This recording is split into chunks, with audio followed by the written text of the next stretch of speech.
'Tis I, Beelzeboob, literally the devil, accept no figurative devil substitutes, only accept the literal devil, not just a devil, not just the devil, literally the devil, right here. And why am I appearing on this YouTube channel this week? Because it is my 666th video by a Patreon subscribers count.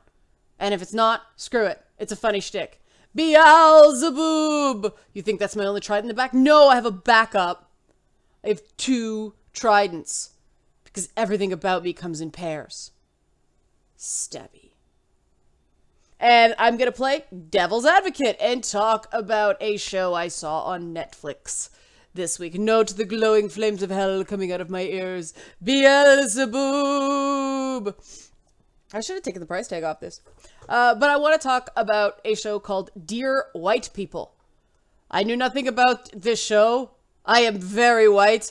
So it's like, this show is talking to me. Well, no, it wasn't about that. It is about racial tensions on college campuses. And it's satire. What could possibly go wrong? I understand that some people thought the title was racist, and yes, they're right. You have to watch the show, though, to understand. I took the tag off. Why, in context, it makes sense. The title of the show comes from the title of a college radio show hosted by a biracial woman struggling with her identity and overcompensating accordingly. And you may be saying, this sounds about as fun as a root canal. And this is the beauty of the show. There are 6 or 7 character subplots woven together. And it's like a bit of Roots, a bit of A Different World, a bit of Blackish. It is multiple perspectives coming at things from multiple ways. No one's 100% right. No one's 100% wrong. It's funny. It's gripping. There is sex, a lot of sex, and there's some violence. So, you know, got all the important check marks for devil-approved entertainment. Must have sex and violence. Beelzeboob approved. But it's also very funny. Now, a lot of it is dialogue driven, a lot of it is reference driven, and a lot of it is you kind of gotta understand references. For instance, there's, you know, a show that parodies Scandal, kinda, that they kind of hate watch as a group. It's very funny, but you kind of have to get the reference to begin with to find it funny. Some grape soda jokes. There's a lot of racial humor. And some people would say, that's not fair. We can't do that as white people. Good. You are on the path to visiting me very soon. That looks kind of cool. Whoa. It's like those clocks that make the time. Beelzeboob. But they do show the flaws in racialized thinking. They have a very sympathetic, they have sympathetic black characters, they have unsympathetic black characters, they have sympathetic white characters, they have unsympathetic white characters. It's a really great mix, and understands nerds are awesome. Now, caveat, it is one of the worst fake gaming scenes I have ever seen. They are pressing buttons and not moving the controllers. I can't think of any game where you press the buttons more than you move the directional controllers, and it's playing Nintendo sound effects while they're holding, I guess they're PlayStation controllers. They're black and skinny, so assuming. But yeah, so somebody who did that didn't really understand, or they didn't, I don't know. It was bad. It threw me out of an otherwise very good series. Starts slow. First 3 episodes, you're kind of like, meh, but they're short. So once you get into it, it really picks up. It gets really intense in places. And I recommend watching it because it is the best explanation that I have seen in media about why white people should not use the N-word. Not in rap lyrics, not repeating what someone said, not at all. It's like, why? That's not fair. It's just a word. We shouldn't be afraid of words. There is a scene later in the 10-episode series that I saw that really explains why. And I think it's worth watching that alone. But it also shows how complicated issues of identity are. And there's a great intersection of race and gender and sexuality and a lot of things like that. It doesn't just deal with being black. It deals with, being a black woman, being a black straight man, being, coming from lesser means, like being poor, growing up on the South Side, growing up less poor, like growing up of means, growing up financially privileged, while still having the issue of race hanging over you, being black and gay, all this stuff. I think I'm going around in circles because I am going to hell. But there is something in it that will make everyone who watches it somewhat uncomfortable.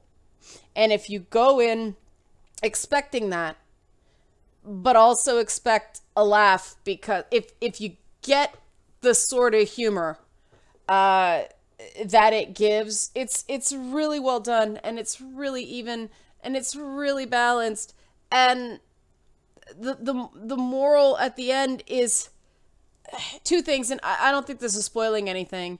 One is you can't make change if you're not in the room. Change happens by being there and looking people in the eye, not shouting across a distance at people. And the other thing is, no extremism ever actually solved a problem. It may make people very aware of the problem, but problems are solved by talking, not yelling.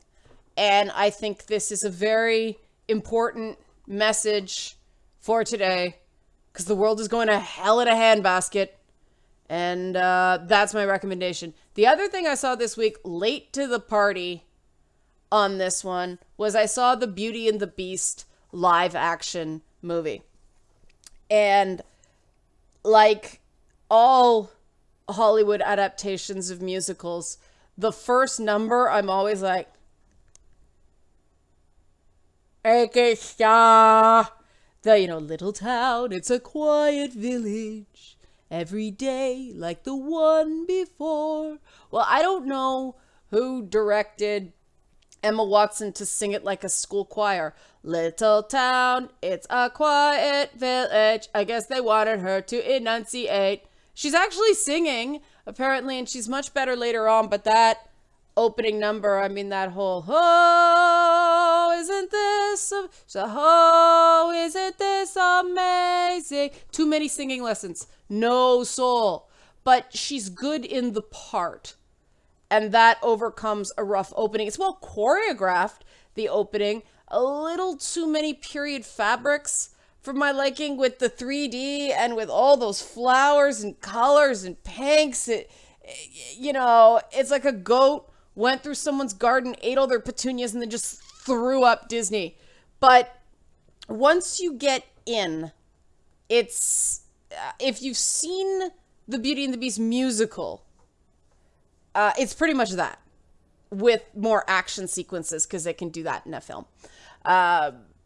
But like I said, she's good in the part once it gets into it. Kevin Kline is astounding as Maurice, her father. The library reveal is awesome. The new songs are cool. The staging, awesome. The ballroom dance felt a bit stiff because they were trying to be exactly perfect on it. Now, I will say that's not really my kind of movie, because it's not a cartoon, but it is sort of a fairy tale romance. I don't normally go for those unless it's a cartoon or a video game. Well, fairy tale video game, not fairy tale romance video game. Do those exist? I don't know.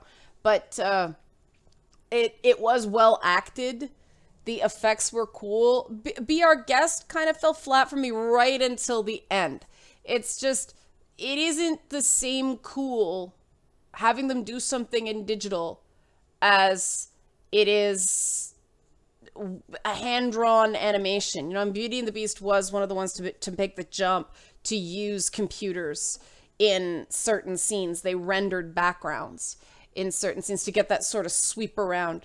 But it did feel cold in place. The castle design was amazing. The guy who played Gaston, I'm blanking on his name now, but he was fantastic in that part. Really, really good. I think he may have been the best suited to the role of anybody. The Beast, I mean, that's tough, right? You're acting through a lot of makeup, and I think they animated his face to punch up his expressions. At times it did look kind of digitally animated, even if it wasn't.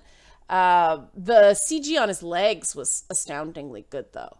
And the way they made Belle's gown could have been more elaborate, but Emma Watson's so tiny, you don't want to dwarf her in fabric. I mean, she is tiny. She's one of those people who is so small, but just has this, like, intensity to her. So it worked. If you liked the movie, if you liked the animation, if you got sort of the nostalgia with it, going back there's cool. If you loved the movie, like the original animation from 91, if you thought it was perfect, then none of the changes are going to feel right because you probably know it word for word and all that stuff. Some of the arrangements take a bit of getting used to. My husband really liked the movie, though. So, there you go. Maybe I'm being too hard on it. But, yeah, I decided to talk about this now because it was the last movie I saw in theaters like last week. I know, I'm late to the party. I've been working on stuff. You may notice there's a Kickstarter going on. Whoa. Beelzeboob. Those sorts of things are usually hell for me. So I guess the fact that I did enjoy it, even though, the last movie I saw before this was Logan, and I was like, oh, one scene was too violent, but otherwise, it's like, it starts off as like old country for no X-Men, and then becomes The Last of Us, the movie, and then becomes Stranger Things. And I can't think of anything better. There's one scene that's kind of very Walking Dead-ish, and I thought that was too much. But I could have done it without it. I don't think it needed an R rating. Maybe it did. There was one scene that was really cool that I'm not sure you could show without an R rating. But Logan was awesome. And I know that's been out for a while. But yeah, Kickstarter, back it, because I am literally the devil, except no figurative substitutes. And I hope you enjoyed this goofing around video. I just had to do it because it was 666. And for people who know the literally the devil reference, funny, let's have some fun with it. For those who don't worry about it. It was a very nasty, catty thing someone said in a leaked chat log about me. So, you don't need to know who it was or what the context was. That's just basically it. And I'm having fun with it because sometimes the best compliment someone can give you is an insult, depending on the person, right? Right. Literally the devil. Signing off. Tomorrow we're going to have more Kickstarter stuff, updates. I'm going to show you what the set's going to look like. So back, share. Thank you. Signing off from hell. Literally the devil, Beelzeboob.